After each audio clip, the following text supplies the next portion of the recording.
Selamat pagi, siang, sore, atau malam. Kami dari kelompok 2 akan mempresentasikan tugas materi pengayaan. Dengan anggota kelompok, saya Revenska Ahmad Muzayan Adriono dengan NPM 61622011072. Perkenalkan, nama saya Graciela Tivanitan dengan NPM 61622010444. Perkenalkan, nama saya Alfia Humairah dengan NPM 61622011113. Perkenalkan, nama saya Delia Tanaya dengan NPM 61623010114. Perkenalkan, nama saya Jonathan, NPM 602-2301-014. Selanjutnya, saya akan menjelaskan mengenai perlunya Advanced Visualization. Advanced Visualization ini diperlukan ketika kita ingin menyampaikan visualisasi yang lebih mendalam, sehingga kita dapat melakukan analisa mendalam dengan lebih efektif dan dengan cara yang lebih mudah dipahami. Seperti pada contohnya jika kita ingin memvisualisasikan alur perubahan nilai dari suatu variabel dari suatu periode waktu ke periode lainnya, kita bisa menggunakan uh, bentuk advanced visualization berbentuk slope charts, karena bentuk standar seperti bar chart dan juga pie chart dan yang lain-lainnya tidak akan efektif dalam memvisualisasikannya. Oleh karena itu, kita memerlukan bentuk advanced visualization berbentuk slope charts atau bump charts. Begitu juga untuk bentuk-bentuk advanced visualization yang lain-lainnya. Selanjutnya akan dijelaskan pembuatan advanced visualization yang ada pada materi pengayaan. Pada kesempatan kali ini saya akan menjelaskan mengenai slope charts dan bump charts. Yang keduanya merupakan visualisasi yang bisa memperlihatkan perubahan antara suatu nilai dari satu periode tertentu ke periode yang lainnya. Contohnya untuk slope charts ini, pertama-tama kita akan drag order date ke columns. Lalu kita akan menuliskan di bagian rows, yaitu rank sum sales. Rank sum sales ini berguna untuk mengurutkan suatu variabel dari berdasarkan jumlah penjualannya. Lalu kita akan drag state ke detail. Nah, pada bagian rows ini di rank sum sales ini kita akan pilih compute using state, sehingga variabel yang akan dipilih untuk diurutkan berdasarkan jumlah penjualannya yaitu adalah state. Lalu masukkan lagi state ke label dan masukkan pula dan ketik lagi rank sum sales di bagian marks dan masukkan ke label. Dan jangan lupa compute using state. Lalu kita akan ubah fit-nya menjadi entire view untuk mempermudah kita melihat visualisasi yang akan kita buat ini. Nah, lalu kita akan drag region ke filters. Di sini kita bisa pilih region mana sajakah yang akan kita visualisasikan. Contohnya untuk saat ini saya akan memasukkan region south saja. Nah, lalu kita drag lagi order date ke filters. Pilih years, lalu kita pilih tahun mana sajakah yang ingin kita visualisasikan. Dan jaraknya adalah 1 tahun, yaitu 2018 ke 2019. Lalu kita akan klik label pada bagian marks dan kita pilih opsi line ends di marks to label, sehingga kita bisa melihat label dari setiap ujung garis visualisasi ini.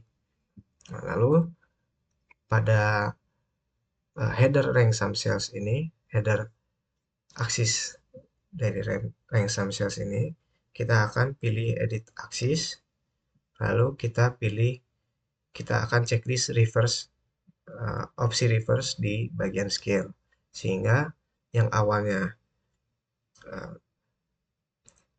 ranking 11 atau ranking terakhir ada di posisi teratas di visualisasi yang kita buat, sekarang menjadi di bawah, dan ranking paling pertama sekarang berada di posisi teratas.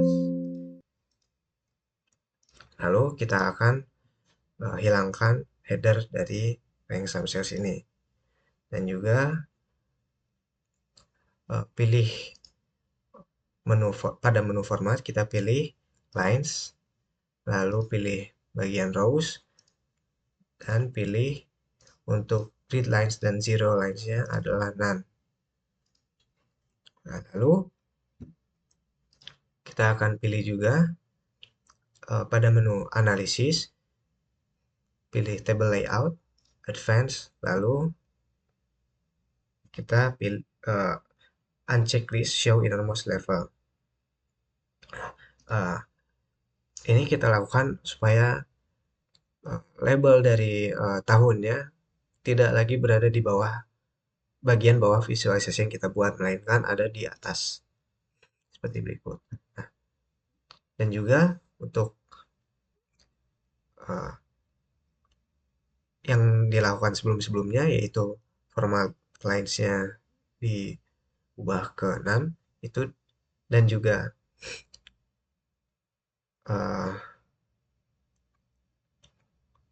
headernya dihilangkan, itu kita lakukan supaya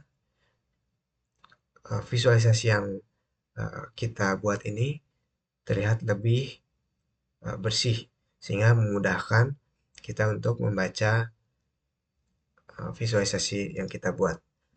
Lalu pada bagian state ini kita akan pilih centang show highlighter. Untuk highlighter ini kita bisa memilih salah satu stage yang kita ingin observasi, dan jika kita pilih, dia hanya akan meng-highlight stage yang kita pilih. Contohnya di sini adalah Georgia, sehingga kita bisa mudah melihat posisi dari stage tersebut di visualisasi kita. Nah, kemudian untuk bump charts yang kita lakukan hanyalah duplicate slope charts kita, ubah namanya menjadi bump charts, lalu kita akan ubah filter order date-nya menjadi lebih dari jangka 1 tahun, yaitu misalnya untuk kali ini akan dipilih ke 4 tahun yang ada, sehingga diperoleh visualisasi sebagai berikut.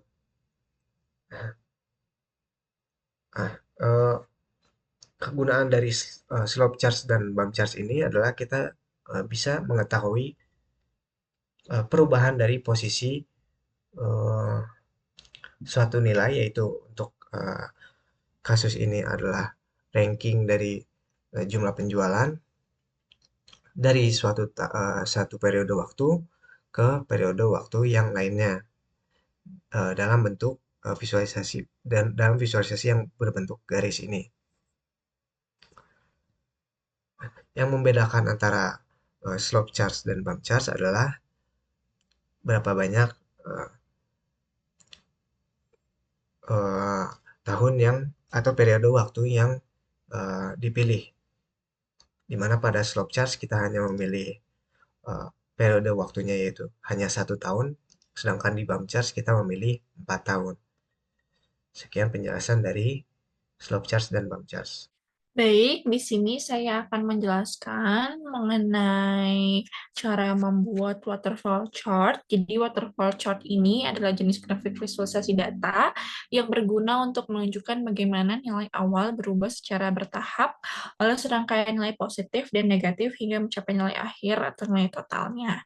Jadi grafik ini tuh sering digunakan dalam konteks keuangan untuk menunjukkan perubahan laba, pendapatan, pengeluaran, atau margin. Jadi saya akan menjelaskan data dari Superstore, dan saya akan membuat waterfall chart seperti contoh ini. Dengan akumulasi profit berdasarkan kategori produk dalam tiap departemen dan bagaimana masing-masing kategori ini menambah atau mengurangi total profitnya. Kita buat di sheet baru, kita beri nama waterfall chart.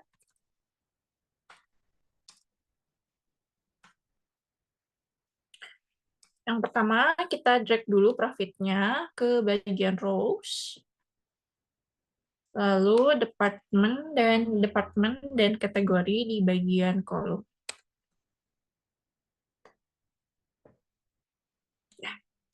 Untuk sum profitnya di bagian rows ini, kita gunakan perhitungan running total yang dihasilkan dari quick table calculation. Ya, kita buat di running total. Jadi ini tuh akan menghasilkan akumulasi profit.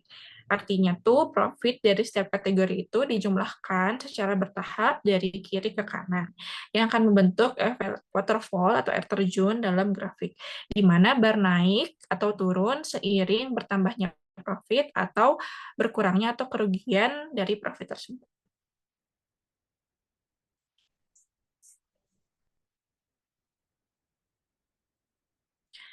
Lalu di bagian mark-nya kita ubah ke genbar. Jadi genbar ini nanti digunakan untuk menggambarkan blok yang dimulai dari titik tertentu dan panjangnya tergantung pada nilainya. Lalu kita drag juga profit ke size. Nah, jadi drag profit ke size ini nanti akan membuat panjang genbarnya itu menyesuaikan dengan besar profitnya. Nah, untuk bagian ini awalnya kita tampilkan sum profit sebagai panjang batangnya. Namun untuk menciptakan grafik waterfall yang menunjukkan perubahan kumulatif, kita menambahkan kalkulasi agregat khusus, yaitu kita tambahkan minus di bagian awal.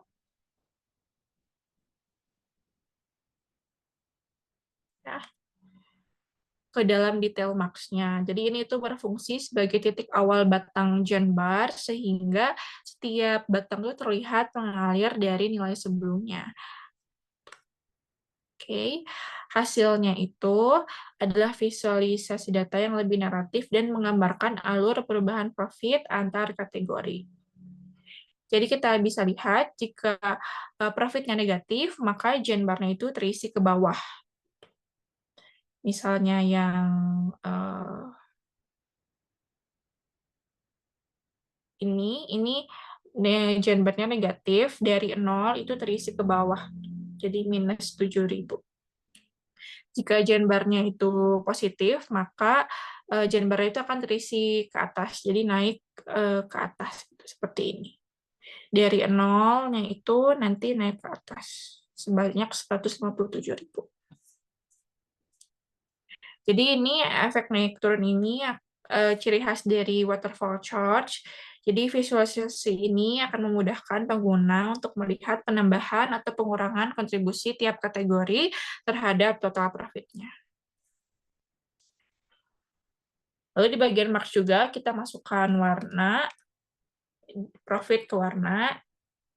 Jadi dari sini kita bisa lihat warna apa saja yang mengalami kerugian dan warna apa saja bukan warna apa saja, departemen dan kategori mana saja yang mendapatkan kerugian dan keuntungan. Untuk rugi ini ada di warna kuning ke orange. Semakin orange maka barangnya itu lebih merugi. Lalu semakin biru itu lebih menguntungkan. Lalu di bagian kategori, ini kita urutkan berdasarkan sum profitnya, secara naik atau ascending. Kita ke bagian short, lalu kita ubah ke field, ke profit.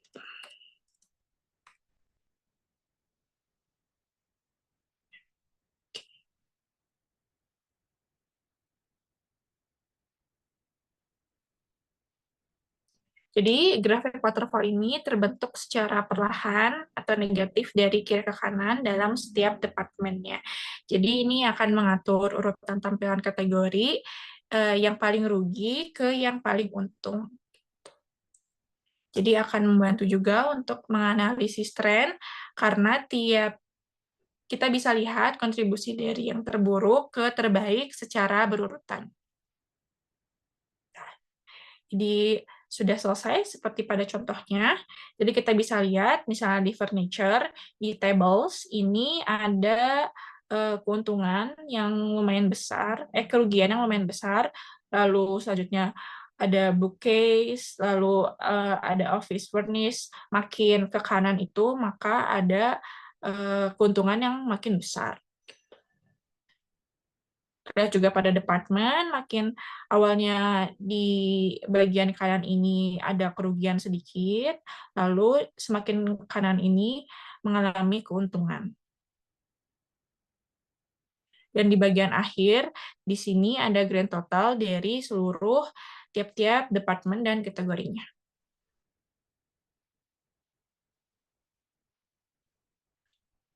Selanjutnya, saya juga akan menjelaskan mengenai how achieve profit menggunakan metode step line. Jadi tujuan visualisasi ini itu untuk menunjukkan bagaimana akumulasi profit terjadi di setiap subkategori dalam 3 departemen utama, yaitu furniture, office supplies, dan teknologi, menggunakan step line chart. Jadi kita bisa buat dari sheet sebelumnya, yang ini kita bisa duplikat terlebih dahulu.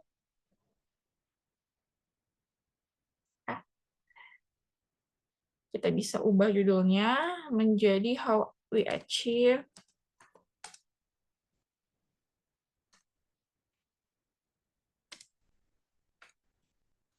Profit menggunakan step line.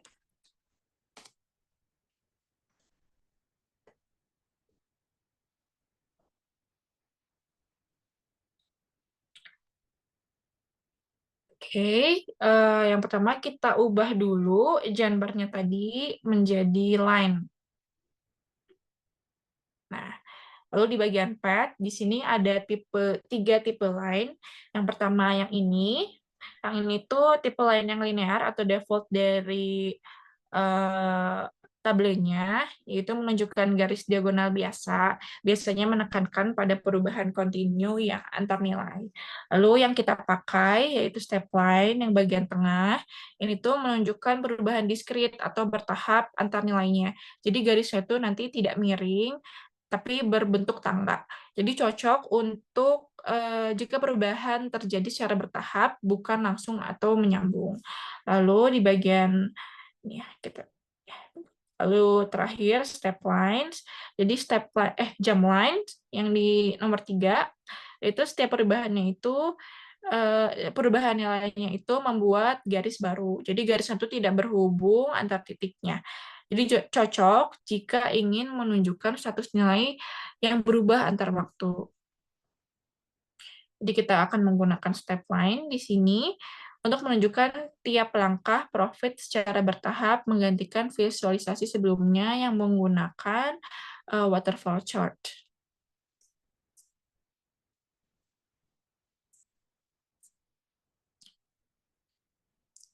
Ya, terus di bagian ini size-nya kita hapus saja. Sudah sebenarnya seperti ini saja untuk bagian step lainnya karena kita duplikat dari waterfall chart tadi. Jadi untuk step line ini di bagian subkategori ada yang menghasilkan nilai negatif, misalnya di bawah bagian 0 ini yang berwarna orange, berarti ini mengalami kerugian. Tapi sebagian besar subkategori ini menghasilkan profit yang positif yang berwarna biru. Lalu untuk bagian kita lihat di bagian teknologi ini menyumbang profitnya itu secara akumulatif dengan lonjakan tajam. Jadi ini selalu mengalami keuntungan gitu beberapa subkategori. Lalu di bagian office supplies ini terlihat memiliki akumulasi profit yang stabil. Lalu di bagian furniture ini lebih bervariasi dengan kombinasinya antar subkategori, ada yang untung besar dan ada juga yang merugi.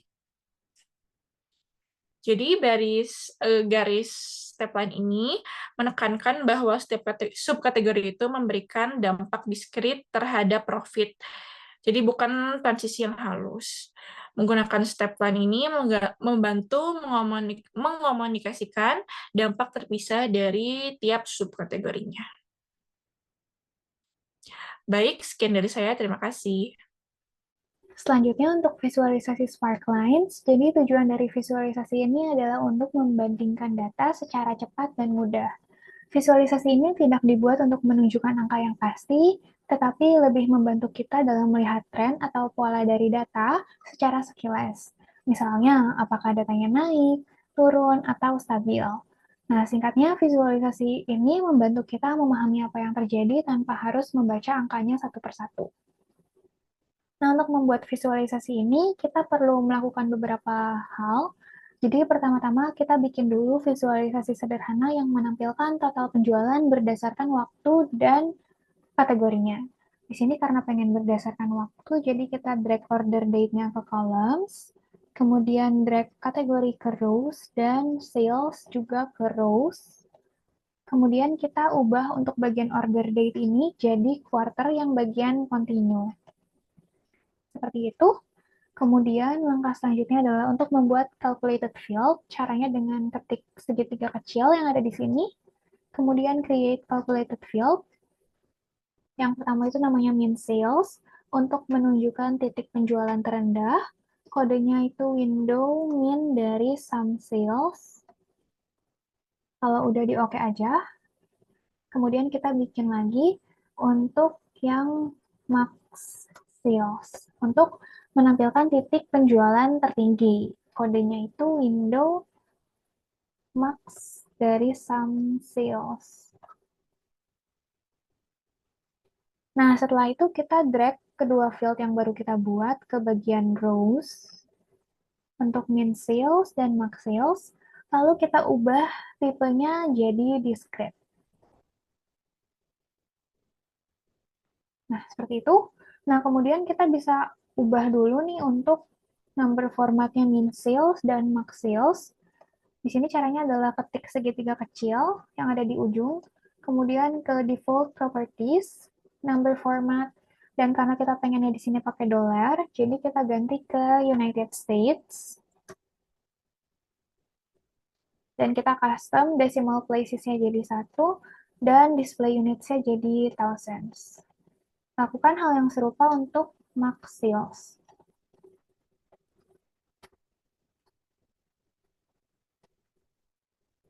Nah, setelah selesai, kita sekarang bikin lagi satu calculated field baru. Sekarang namanya last sales. Untuk menampilkan nilai dari penjualan terakhir, kodenya itu if last, sama dengan 0, dan sum sales n. Seperti itu. Kemudian di oke, kalau udah, lalu drag ke rows lagi. Nah, kita ubah dulu mark type dia jadi circle. Gitu. Kemudian kita buat dia menjadi dual axis. Nah, kita pindahin dulu aja ke sini. Nah, lalu kita ketik salah satu dari yang ada di sini, klik kanan, lalu kita bikin dia jadi synchronize axis supaya sumbunya jadi sama kayak yang sumbu sales. Seperti itu. Nah, kemudian kita ke yang bagian sales, kita edit axis, lalu kita ganti ke independent axis range for each row or column. Nah, kalau sudah, ini sumbu salesnya bisa kita sembunyikan saja.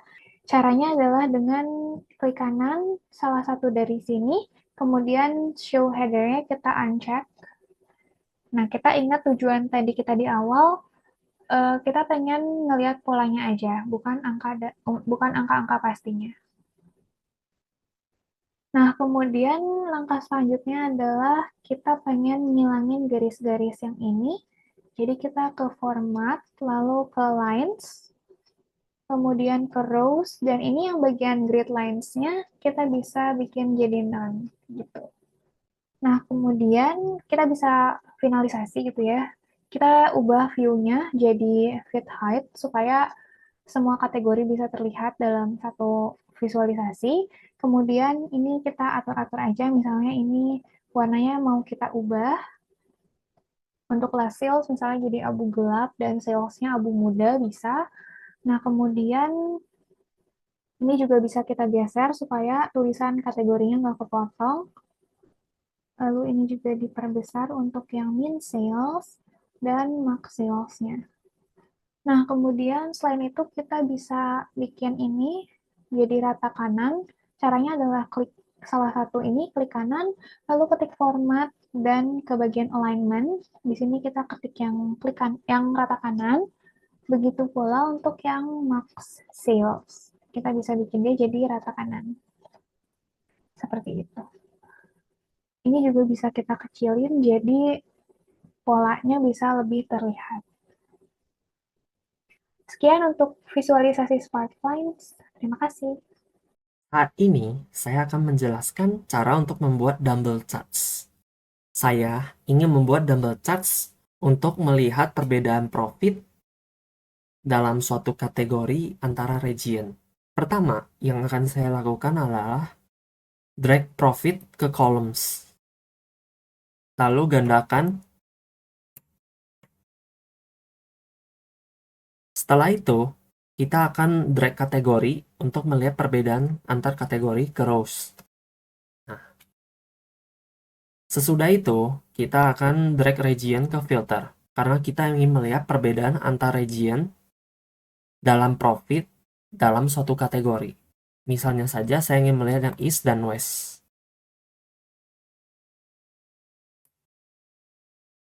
Lalu, kita dapat drag region juga ke dalam drawer marks. Nah, marks yang akan kita gunakan adalah marks circle dan marks line.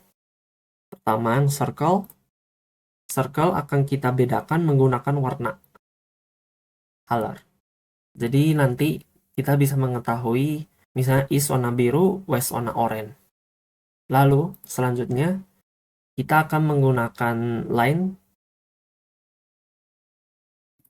Lalu kita akan drag region ke path. Nah, setelah kita sudah memperoleh ini, maka kita sudah bisa melihat bahwa antara East dan West itu ada perbedaan. Tetapi agak sulit dibaca. Nah, yang akan kita lakukan adalah kita membutuhkan path agar kita bisa melihat gap antara dua hal dalam satu kategori yang sama dan dapat dengan mudah dicerna informasi ini. Nah, kita dapat menggunakan fitur dual axis. Nah, setelah kita menggunakan dual axis, maka kita mendapatkan gap. Nah, gap antara binders di East, West dan East itu kita dapat langsung melihat gitu, bahwa ini ada gap. Nah, setelah itu, untuk mendapatkan misalnya saja, kita ingin mengurutkan dari yang profitnya tertinggi. Nah, berarti ini menjadi perhatian bagi seorang manajer atau user yang menggunakan hal ini. Kita bisa menggunakan fitur sort. Nah, kita akan sortir menggunakan field, lalu profit. Mau dari yang profit tertinggi berarti descending. Nah, kita mengetahui bahwa Telepons itu memiliki sum profit tertinggi antar dua daerah. Nah, cara kerja dari sorting ini itu mengombinasikan antar dua daerah. Jadi dari grafik ini yang bisa diperoleh seorang manajer itu mungkin informasi tentang kategori apa yang memiliki gap paling besar. Nah, di sini kita langsung melihat bahwa binders ini memiliki gap yang sangat besar. Dan ini bisa menjadi informasi yang berharga untuk manajer cabang untuk di daerah West. Nah, ini menimbulkan pertanyaan, mengapa binders itu relatif tidak menguntungkan di daerah West? Apakah karena cost dari West yang lebih mahal, atau memang penjualannya rendah lalu profitnya menjadi rendah? Nah, ini bisa diselidiki oleh seorang manajer cabang lebih lanjut, dan kita akan mendapatkan informasi yang menarik dari dumbbell charts ini. Lalu, dumbbell charts ini juga sebenarnya itu berguna untuk membandingkan dua nilai yang berbeda dalam kategori yang sama. Nah, dumbbell charts ini juga bisa digunakan untuk hal lain. Dalam ekonomi, misalnya saja kita bisa mengetahui perbedaan upah antara pria dan wanita, ataupun kita juga bisa melakukan perbedaan antara tahun. Misalnya saja ini. Nah, grafik ini memperlihatkan adanya perbedaan shipping cost antar tahun 2017 dengan yang 2018. Nah, ini juga bisa diperoleh gitu. Ada informasi apa di balik ini? Mengapa shipping cost dari bookcase itu naik drastis? Lalu misalnya saja untuk yang tables, mengapa tables itu dari tahun 2017 ke 2018 itu harganya itu masih naik? Sedangkan untuk benda-benda kecil seperti office machines, dia relatif stabil untuk shipping cost-nya. Nah, ini bisa menjadi informasi yang berharga. Selanjutnya, saya akan menjelaskan unit atau simbol chart. Nah, ini biasa digunakan oleh seorang manajer untuk mengetahui misalnya saja berapa jumlah konsumen yang mengalami keterlambatan pengiriman. Pertama-tama, kita harus mendefinisikan apa itu terlambat. Dan saya itu membuat calculated field di sini. Nah, isinya seperti ini. That diff itu untuk mengetahui perbedaan hari dalam hitungan hari untuk order date dan ship date. Jadi tanggal konsumen mengorder, lalu tanggal pengiriman. Saya, sebagai seorang manajer, menetapkan bahwa 14 hari itu sebagai standar pengiriman saya sebelum saya menganggap bahwa servis saya itu buruk atau jelek. Nah, manajer lain mungkin berpikiran yang berbeda tentang jumlah hari yang dianggap sebagai pelayanan yang buruk, tapi saya akan menggunakan 14 hari. Nah, ini bisa saya gunakan sebagai filter untuk mengetahui apakah konsumen yang mengalami keterlambatan atau yang tidak. Saya ingin mengetahui yang mengalami keterlambatan, jadi saya pilih true. Lalu selanjutnya kita mau melihat tentang keterlambatan dalam region-region. Maka kita bisa drag region ke rows. Lalu kita ingin melihat konsumen mana yang mengalami keterlambatan. Kita bisa drag konsumen ini ke detail menggunakan customer ID. Nah, kita mengetahui bahwa is itu mengalami 5 konsumen yang mengalami keterlambatan. Tapi, jika kita ingin menunjukkan ini dengan lebih emosional, kita bisa menggunakan shape. Nah, shape ini bisa kita ubah sesuai dengan keinginan kita. Nah, saya ingin menunjukkan konsumen dengan bentuk orang. Nah, dan ukurannya ini bisa diperbesar.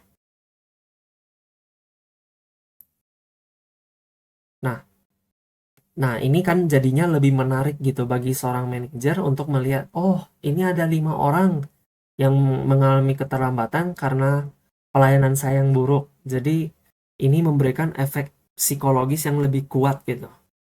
Dan data yang disampaikan juga lebih intuitif dan mudah dipahami. Nah, ini ada 5 orang, ini lebih mudah dipahami. Lalu, ini juga bisa dimodifikasi menjadi lebih menarik lagi menggunakan impor gambar dari eksternal, jadi tidak terbatas dengan shape yang ada di sini. Kita dapat menaruh gambar yang kita inginkan itu di My Tableau repository yang berada di dalam dokumen, lalu di dalam shape. Nah, misalnya saja saya menaruh gambar pizza. Nah, ini berguna jika kita menggunakan pizza ini, maka kita tidak perlu menggunakan legenda lagi. Seperti misalnya contoh yang ini. Nah, kita bisa menggunakan gambar kursi misalnya ketimbang oranye ini. Atau kuning yang menandakan komputer peripherals. Kita bisa saja langsung menggunakan gambarnya. Dan itu akan lebih menarik untuk dilihat dan lebih intuitif. Lalu kita juga bisa menghemat legenda ini. Kita tidak perlu menampilkan legenda ini lagi. Nah, untuk penggunaan secara ekonominya, maka ini juga bisa digunakan misalnya dari 5 anak dari 1.000 orang itu mengalami kelaparan. Dan ini akan lebih menggugah hati gitu. Jika kita ingin menyampaikan suatu informasi. Selanjutnya akan dijelaskan tentang Marimekko chart. Sebelumnya, dataset yang digunakan itu sama, Superstore, dan ya kita masuk.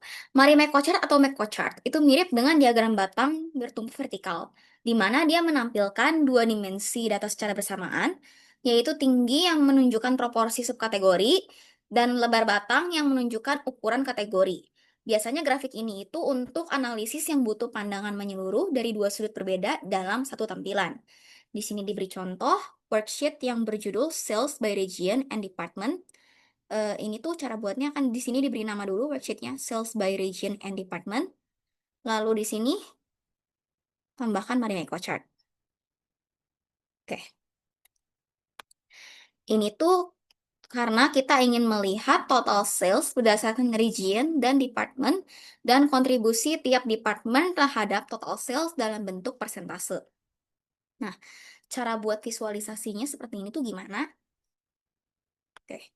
Pertama-tama, kita mark type-nya ini ubah dulu ke bar. Lalu di sini masukkan region ke color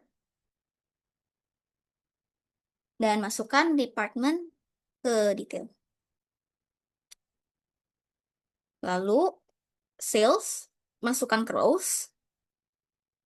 Dari sini quick table calculation percent of total dan compute using department. Ini tuh untuk memperoleh persentase sales untuk setiap department berdasarkan region. Kemudian akan dilakukan create calculated field. Nanti namanya di situ ini adalah sales for region. Dengan kalkulasinya itu sebagai berikut ini.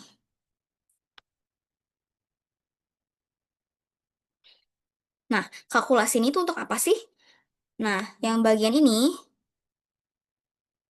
bagian sini itu, jika ini adalah segmen pertama, maka ambil total sales untuk seluruh region dengan mengabaikan department, sehingga menjadi titik awal dari region pertama. Jika region yang sekarang ini tuh berbeda dengan region sebelumnya, maka tambahkan total sales dari region sebelumnya ke total sales dari region sekarang. Lalu kalau misalnya region sebelumnya itu tetap sama-sama seperti region yang sekarang, maka gunakan saja total sales sebelumnya.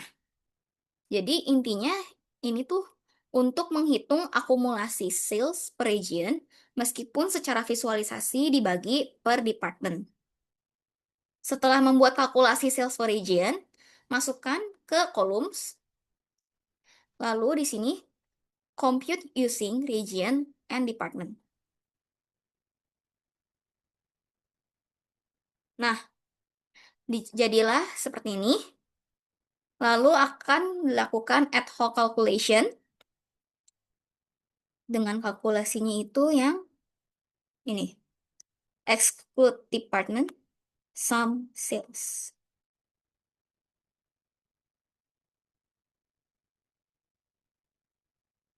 Ini itu untuk menghitung total sales berdasarkan region meskipun data mencakup department. Dan ini kan masih detail, kita ubah ke size. Dan size-nya di sini kita ubah fix, alignment-nya right. Dan ini kita ubah aja ke entire view. Lalu dari sini kita masukkan sales percent of total, department, dan juga region ke label.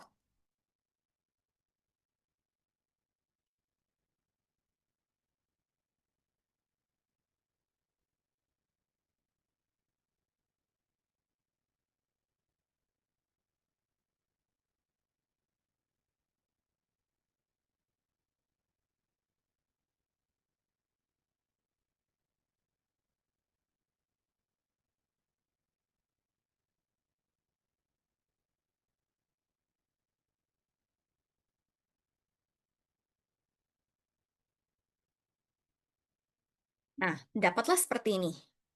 Lalu di sini number formatnya itu dari datasetnya sendiri sebenarnya tuh belum dalam bentuk dolar ataupun million. Oleh sebab itu harus diubah dulu. Caranya dengan di sini kita masuk ke sales, kita ke default properties, number format, lalu di sini pilih number custom, decimal placesnya itu ubah ke 1, display unitnya pilih millions, prefixnya itu kita tambahkan dolar, klik OK, sehingga nanti dapatnya seperti ini. Hal yang sama juga dilakukan untuk yang sales region, hanya berbeda sedikit. Kita ke default properties, number format, di sini number custom, decimal placesnya 0, display unit millions, prefixnya dolar, klik OK, sehingga dapatlah seperti ini bagian aksesnya nanti. Nah, lalu dari sini, kalau dari contoh, itu kan di sini ada kayak percent of region. Nah, caranya itu gimana supaya bisa kayak gini? Kita ke sini ke label, ke teks. Nah, kita harus ubah bagian ini. Cara ngubahnya itu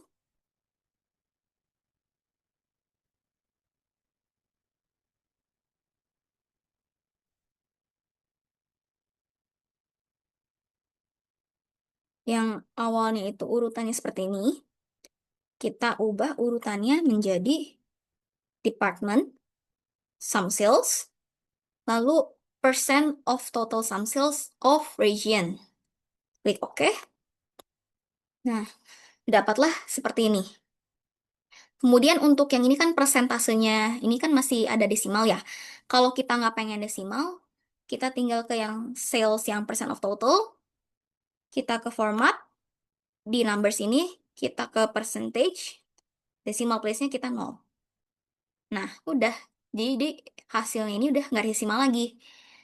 Dan udah seperti yang bisa dilihat, hasilnya ini udah sama seperti yang di sini. Ya. Nah, untuk interpretasinya misalkan yang ini. Jadi department furniture, total sales di region sentralnya itu sebesar 0,8 juta dolar atau dalam persentase 34% dari total sales di wilayah tersebut. Nah, untuk yang terakhir, di sini ada animated visualization. Jadi, di sini ada mark animation yang bisa membuat transisi dari perubahan elemen itu menjadi halus ketika kita menerapkan filter, mengurutkan data, atau mengganti halaman. Nah, biasanya mark animation ini dipakai untuk melihat gimana sih dan sejauh mana data itu berubah seiring dengan perubahan filternya. Nah, sebelum kita lihat kegunaan dari fitur ini, kita bisa buat suatu visualisasi sederhana terlebih dahulu. Jadi misalnya kita bikin scatter plot, misalnya kita drag profit ke columns, kemudian kita drag sales ke rows, lalu kita drag department ke color dan ke label. Ini marksnya kita ubah aja jadi circle. Kemudian kalau pengen ini labelnya bisa kita ubah warnanya menjadi match mark color. Jadi warna tulisannya sama kayak warna buletannya. Nah, untuk mengaktifkan fitur animation ini, kita tinggal pergi ke format, lalu di sini nanti ada animations, pencet yang ini, lalu kita aktifkan hanya untuk yang selected sheets. Jadi di sini animationnya kita on, lalu durationnya kita pilih aja misalnya 0,50 detik gitu. Nah, kemudian ini misalnya untuk melihat pergerakannya, kita pengen lihat per region gitu. Jadi regionnya kita drag ke filter, kemudian ini di all aja. Lalu kita show filter. Nah, ini kita ubah jadi single value yang list. Nah, di sini tuh kita bisa eksperimen. Jadi gunanya animasi ini adalah untuk melihat pergerakan dari perubahan datanya itu secara halus. Jadi misal kalau kita pilih yang all, nanti dia akan berubah, titiknya itu akan bergeser secara perlahan. Seperti itu. Untuk setiap regionnya, jadi kita tahu perubahannya seperti apa. Ini kita bisa eksperimen. Atau kita bisa bandingkan dengan yang sebelumnya apabila ini mati animationnya, maka dia akan berpindah secara langsung dan kita tidak bisa melihat pergerakannya secara halus. Oleh karena itu, animasi ini akan sangat membantu kita untuk melihat perubahan dari datanya. Sekian untuk penjelasan animated visualizations dan sekian dari kelompok kami. Terima kasih.